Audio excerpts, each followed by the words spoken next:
This week's parsha is Parshas Vayechi, Tavshin Peivav. We will start from the beginning of the parsha. Vayechi Yaakov Beretz Mitzrayim Shvas Reishana. Yaakov lived in the land of Egypt for 17 years. Vayime Yaakov Shnei Chayav, the days of Yaakov, the years of his life. Shava V'shonim V'arbaim Uma'ash Shana, 147 years. Vayikavu Yemei Yisrael Lamus. The days of Yisrael were coming close to dying. Vayikra Levnei LeYosef, he called his son Yosef. Vayemer lo Imna Matzah Sechein Beinecha. He said to him, if I find favor in your eyes, Simna Yadcha Tachas Yirechi, place your hand below my thigh, which Rashi says is a form of making a shvua, making an oath. V'asi Samadi Chesed Ve'emes, you shall perform with me kindness and truth. Al no sikbereinu b'Mitzrayim, do not bury me in Egypt. V'shachavtim avaisai, I shall lie with my fathers and Sasanim and Mitzrayim. You'll carry me from Egypt and bury me in their graves. Vayoymar, and Yosef said, I shall do like your words. Vayomer, and Yaakov said, Hishavali, swear to me. Vayeshav aloi, Yosef swore. Vayishtach Yisrael areish hamita, and Yisrael bowed down to the front of the bed. So the Ramban discusses, why was it necessary for Yaakov to make Yosef swear? He didn't trust Yosef. If Yosef said, I shall do like your words, he doesn't trust Yosef, that Yosef is going to keep his word to him. Why is he telling him to swear? So the Ramban answers, because Yaakov already anticipated that there could be problems. That when he dies, and he wants Yosef to take him to Israel to Eretz Canaan for burial, Paro can make some trouble. What kind of trouble is Paro going to make, says the Ramban? Number one, he may not want Yosef to leave. He doesn't want Yosef to go. And he would say to Yosef, send your brothers, right, and your servants, and they'll take him up, but you stay here. Or, says the Ramban, Paro would have wanted that Sheyikaver Hanavi Ba'artzai L'chaveit Lahem L'schus. Paro would want the prophet to be buried in his land as an honor for them and as a merit. So Yaakov, anticipating the problems that Paro may make in allowing Yosef to take him to be buried in Eretz Yisrael, therefore he made Yosef swear. Because it wouldn't be appropriate to make him transgress his oath. Meaning, if Yosef says to Paro, I swore to my father, wouldn't it be appropriate for Paro to tell him, don't listen to an oath? An oath is a serious thing. Also, if Yosef swears, that's going to obligate him to put more effort into it, meaning it's possible that just based on his word, on his promise, on his commitment, if Paro makes it impossible, or Paro makes it too hard, could be that would make him exempt. But once he makes an oath already, that's already something that's much more binding, and therefore that would make sure Yosef puts in all the effort necessary to make sure that Yaakov gets buried in Eretz Yisrael. And as we know, at the end of the parsha, when Yaakov dies, what happens? Yosef sends a message, asks people to approach Paro to let him bury his father in Israel, and he says, my father made me swear. And what does Paro respond?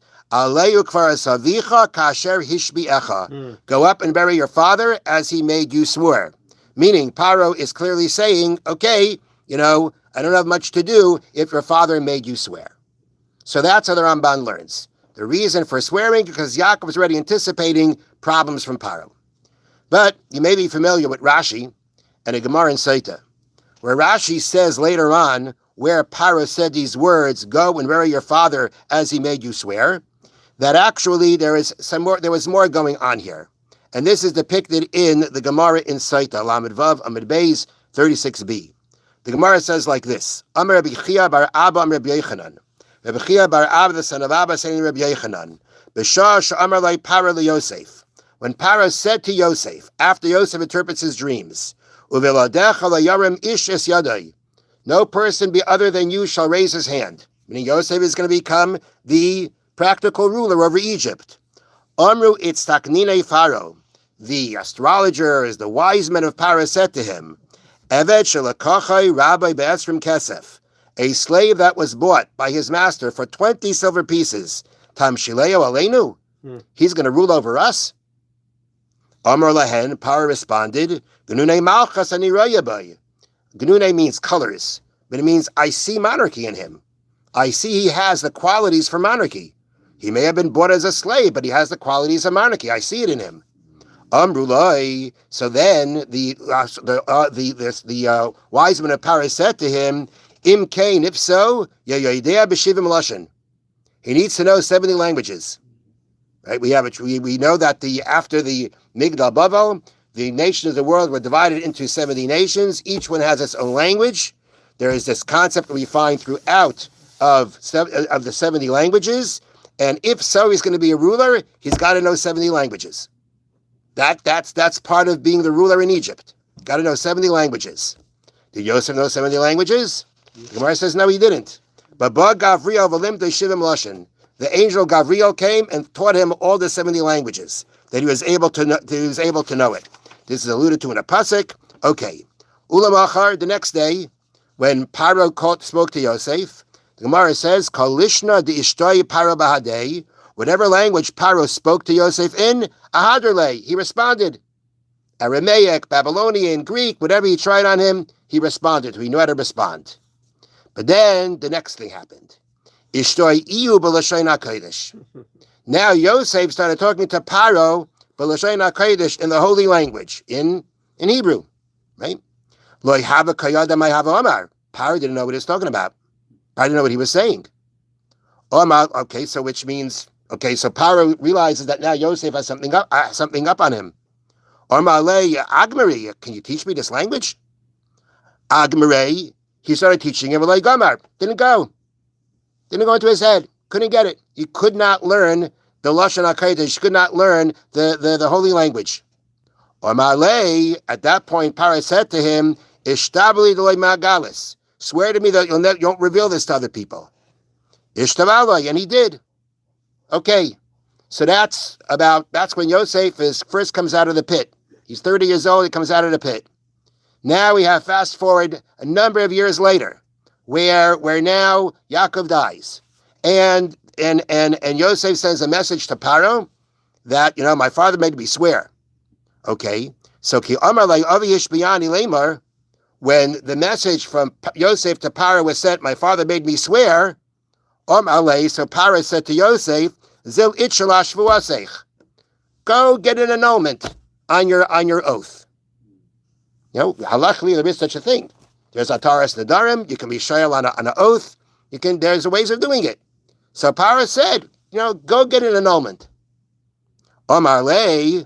Okay, so Yosef said, V'itchal nami adidach. Should I get an annulment on the oath that I made to you? You're telling me to get an annulment on the oath I made to my father. Should I get an annulment on the oath I made to you? Lose my job. The Gemara concludes, although Paro wasn't too happy, Omar le, he said to him, go bury your father as he made you swear. As he made you swear. Because of that oath, that's why I have to acquiesce to your request.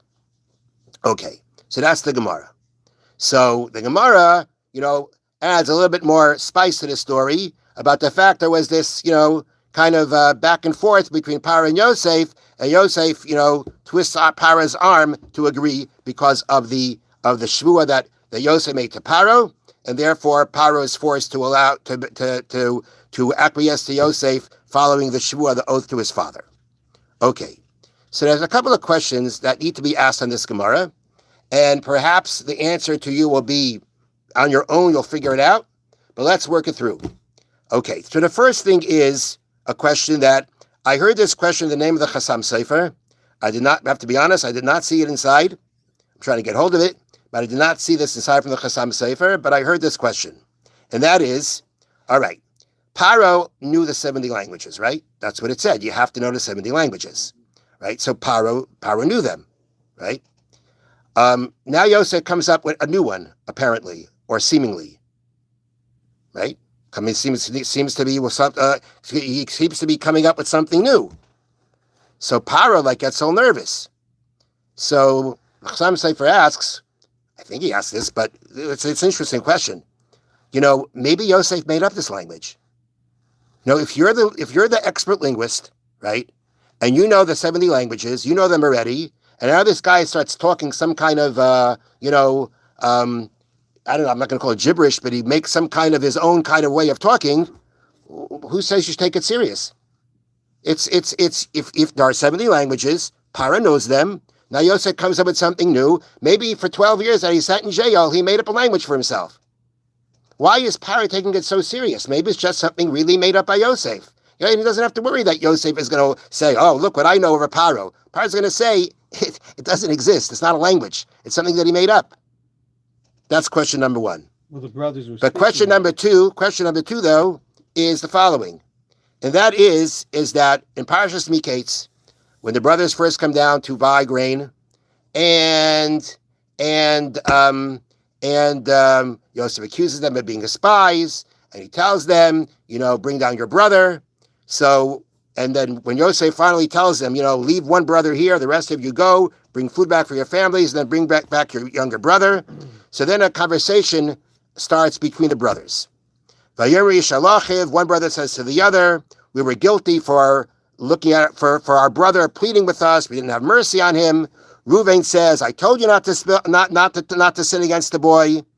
Okay, and then the pasuk says, V'heim lo yadu kishemei Yosef.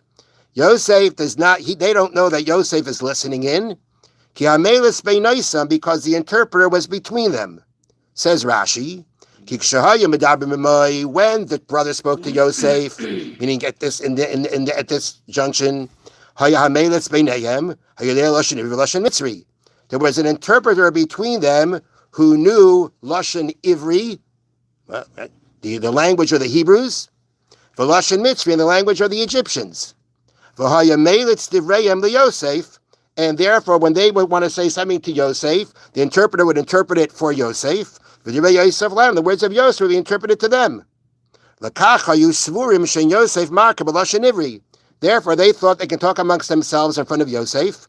And since Yosef does not recognize, he doesn't understand the Lashon Ivri, the language of the Hebrews, that he wouldn't know what they were saying. Okay, so what you have here is a situation where, Yosef pretends he doesn't understand the Lashon Ivri, but there's an interpreter who does. So the interpreter knows Ivri, and Paro doesn't know Ivri? Right? The Melitz knows it. The interpreter knows it. And even if you'll say that the interpreter was Menashe, which according to some Midrashim, it was Menashe, fine. But everybody thinks Menashe is a regular Egyptian. And if he knows this language of the Ivrim, which is what the brothers would speak and what Yosef would seemingly speak, then Paro doesn't know it, but the interpreter does know it. Another question you could ask is, Paro couldn't learn Ivri, he couldn't learn the language? Well, why not?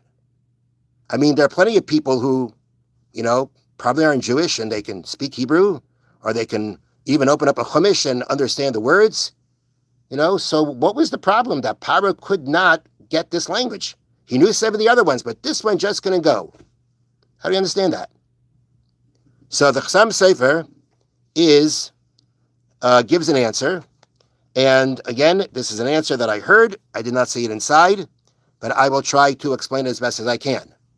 So when the answer starts from the fact that in last week's parsha, when Yosef reveals himself to his brothers, and he says to his brothers, behold, your eyes see, and the eyes of my brother Binyamin, ki fia medaber aleichem, that my mouth speaks with you. So Rashi comments, your eyes see. Yosef now, even after he revealed himself, he still wanted to prove himself to his brothers that it's Yosef. So Rashi says, your eyes see. What does that mean? He showed them that he has a bris. Number one. Number two, ki fia medaber aleichem, my mouth speaks with you. Lashon HaKodesh, in the holy tongue, in the holy language. You see, I speak to you in the holy language. So there's an interesting thing.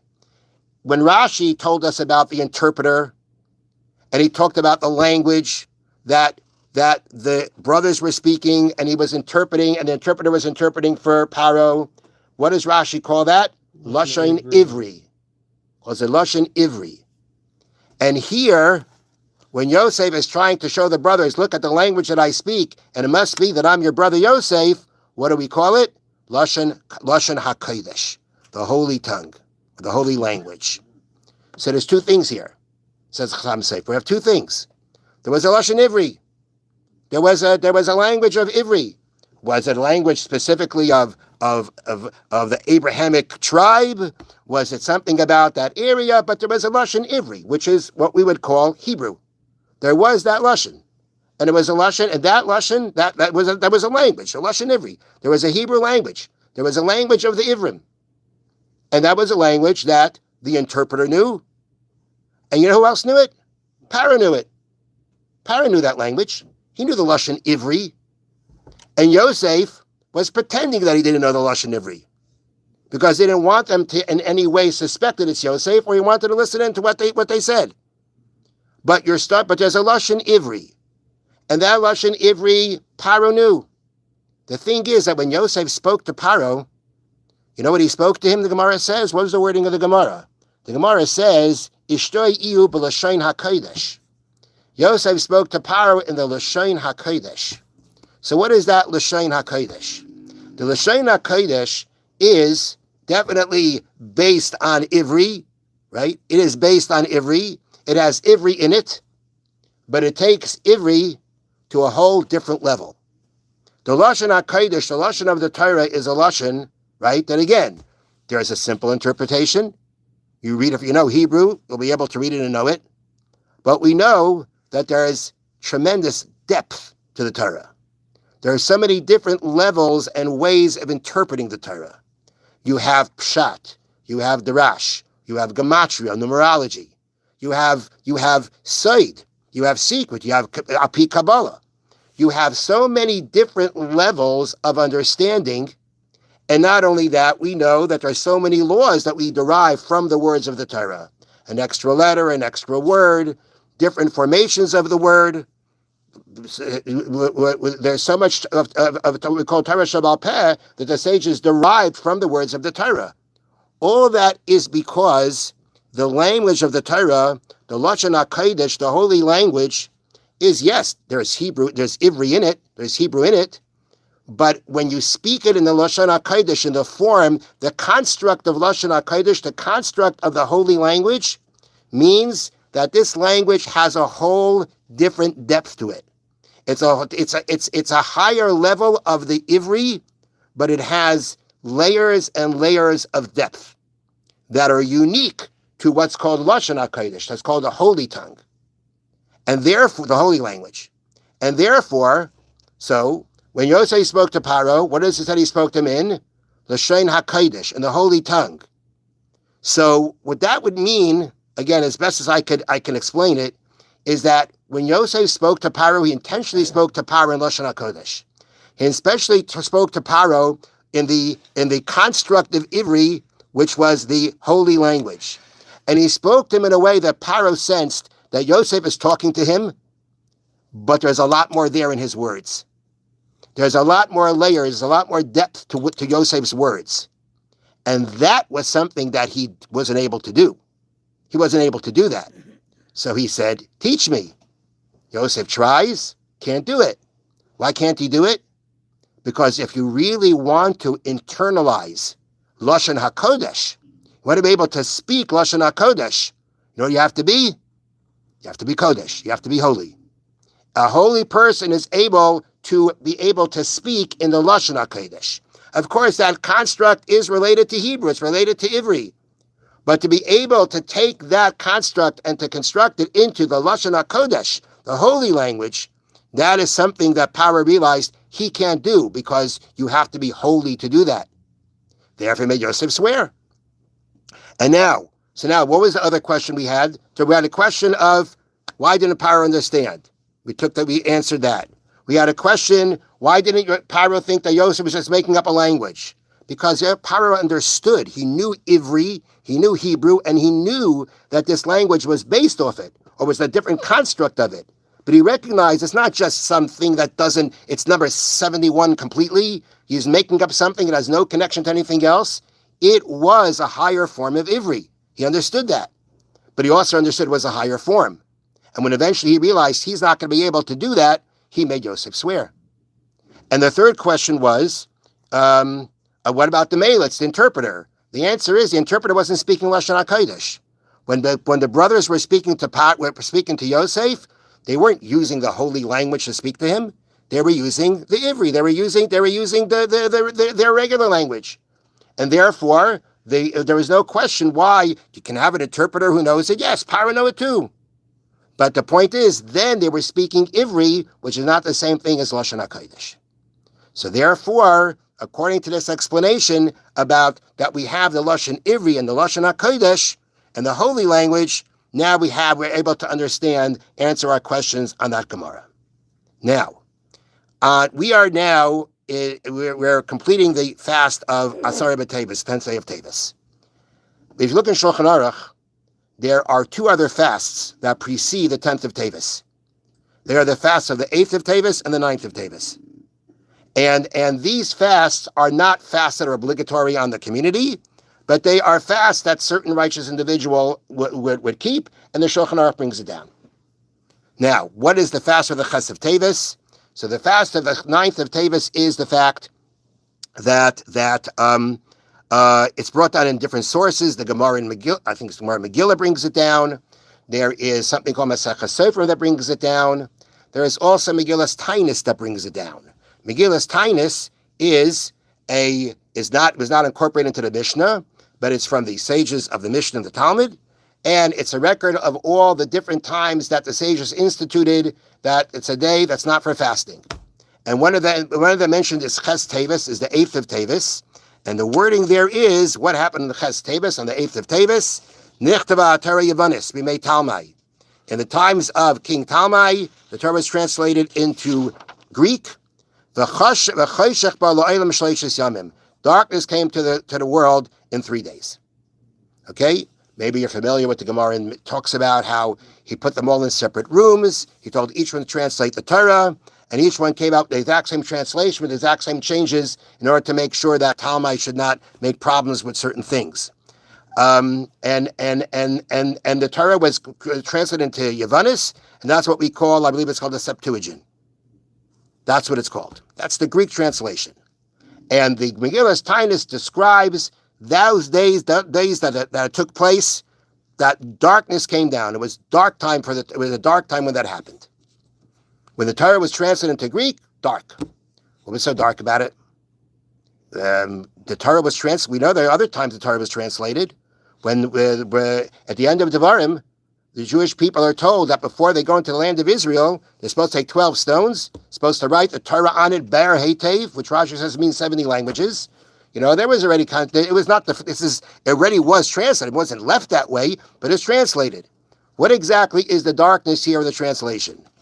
Says the Chassam Sofer, the darkness of the translation is the fact that now the Torah, with this translation that took place at that period of time, which I will add, and I think this is important to know, that after the Septuagint came into being, the Jews of Alexandria in Egypt only read the Torah, only studied the Torah at least, from the Septuagint in Greek. After that point of time, that's all when they studied Torah, it came out of they studied it out of that. How could that be? So the Chassam Sofer says that the problem with that is the fact that now, right, that instead of that, so now it's in Greek, right? So it's in Greek. It could be in Greek. It could be in English. Whatever it could be. But if it's not in the Lashon HaKodesh, if it's not in the holy language, then that means you're missing all the different depths of Torah that come from the fact that it's written in the Lashon HaKodesh. And when that came about, that was the darkness that came upon the world. And in essence, the darkness also came upon the world on that, because why did Talmai do this? Why did he want the Torah translated in Greek for? The answer is, or at least we can suggest that what he wanted is that this is all part of bringing the Jews into the Greek culture. If they take the Torah and make it Greek and say, look, it's Greek, you can have it in Greek, that would be another way of how to Hellenize the Jews. And therefore, this whole project, from many different angles, is something that can be considered very dark. And that's why there is the fast of the 8th of Tevis that originally was instituted.